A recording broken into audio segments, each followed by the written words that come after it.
শরীয়তপুর সদর হাসপাতালে চিকিৎসাধীন এক রোগীর মৃত্যুকে কেন্দ্র করে জরুরি বিভাগে হামলা ও ভাঙচুরের ঘটনা ঘটেছে।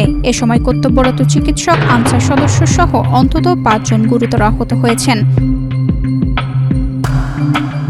জানা যায়, শরীয়তপুর সদরের উত্তর বিলাসখান এলাকার লাল মিয়া কাজী বুকে ব্যথা নিয়ে শুক্রবার রাত 10:30টার দিকে জরুরি বিভাগে ভর্তি হন। চিকিৎসাধীন অবস্থায় রাত 1টার দিকে তিনি মারা যান। এরপর রাত 1:15টার দিকে রোগীর স্বজনরা উত্তেজিত হয়ে হাসপাতালে জরুরি বিভাগে হামলা ও ভাঙচুর চালায়। এ হামলায় জরুরি বিভাগের চিকিৎসক ডক্টর মোহাম্মদ নাসির ইসলাম, কর্তব্যরত আনসার সদস্য সোহেল সর্দার, কামরুল আজিজুল হক ও কাউসার গুরুতর আহত হন। এছাড়াও চিকিৎসক মোহাম্মদ নাসির ইসলামের শারীরিক অবস্থার অবনতি হওয়ায় তাকে উন্নত চিকিৎসার জন্য এয়ার অ্যাম্বুলেন্সে ঢাকায় নেওয়া হয়েছে। বেস্ট ইনগ্রেডিয়েন্ট ও ইউরোপীয় মেশিনে তৈরি মজাদার কেক ফ্যান্টাস্টিক, যে ফানে সবাইকে টানে।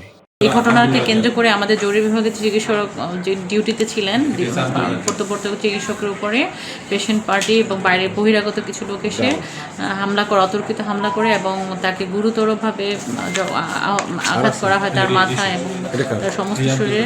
তো আমরা ডক্টরকে এখানে প্রাথমিক আমাদের যে কনসালটেন্ট টিম আছেন তারা ট্রিটমেন্ট দিয়েছেন এবং এখন তাকে পরবর্তী উন্নত চিকিৎসার জন্য ঢাকা রেফার করা হয়েছে। হামলার সময় হাসপাতাল জুড়ে আতঙ্ক ছড়িয়ে পড়ে। খবর পেয়ে পরে পুলিশ ঘটনাস্থলে গিয়ে পরিস্থিতি নিয়ন্ত্রণে আনে। ঘটনায় জড়িত থাকার অভিযোগে রাতেই আলামিন নামে একজনকে হেফাজতে নিয়েছে পুলিশ।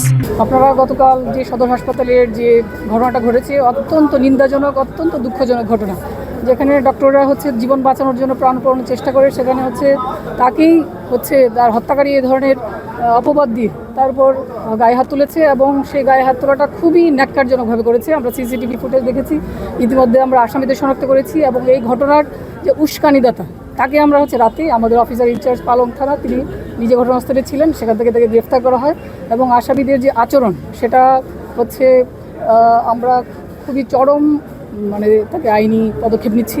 আপনারা অচিরে দেখতে পাবেন তাদের বিরুদ্ধে যে ব্যবস্থা। তবে এই ঘটনায় যেই জড়িত হোক না কেন তাদের বিরুদ্ধে ব্যবস্থা গ্রহণ করা হবে বলে জানায় জেলা প্রশাসক। এই ঘটনার সঙ্গে এটা ন্যাক্কারজনক ঘটনা এবং এই ঘটনার সঙ্গে যারা জড়িত তাদের কাউকে কিন্তু ছাড় দেওয়া হবে না, প্রত্যেককে ধরা হবে এবং আইনের আওতায় আনা হবে। এ বিষয়ে সংসদ সদস্য বলেন, আক্রান্ত চিকিৎসকের উন্নত চিকিৎসার ব্যবস্থা করা হচ্ছে। ঘটনাটির তদন্ত কমিটি গঠন করা হয়েছে। এখানে যেই একটা ঘটনা ঘটেছে সেই ঘটনার যেন সুষ্ঠু বিচার হয় সেটাও আমরা অবশ্যই চাই। তবে এটাকে আবার কেউ কেউ ফোকাসিং করতেছে যে এটা আপনার ছাত্র দলের এরা, আসলে ব্যাপারটা এরকম না। যাই হোক, এটা মাঠে একটা ব্যাপার আছে। তো আমি আরও এই জন্য বেশি সিরিয়াস। তো আসলে ব্যাপারটা এরকম না। তো আমি চাই যেন কোনো দলের প্রতি যেন কেউ দলের পরিচয় দিয়ে এটাকে মিথ্যাভাবে দলের বদনাম হোক, এটা যাতে কেউ না করে। এবং আমরা দলের হইলেও আমরা এটা দেখব, আইন তো আইনই, এই ক্ষেত্রে যে কোনো ছাড় দেওয়া হবে তাও না। আমরা অবশ্যই চাই যেন সুষ্ঠু বিচার হোক। তানজিদা রহমান, ইনায়া, বাংলাদেশ প্রতিদিন।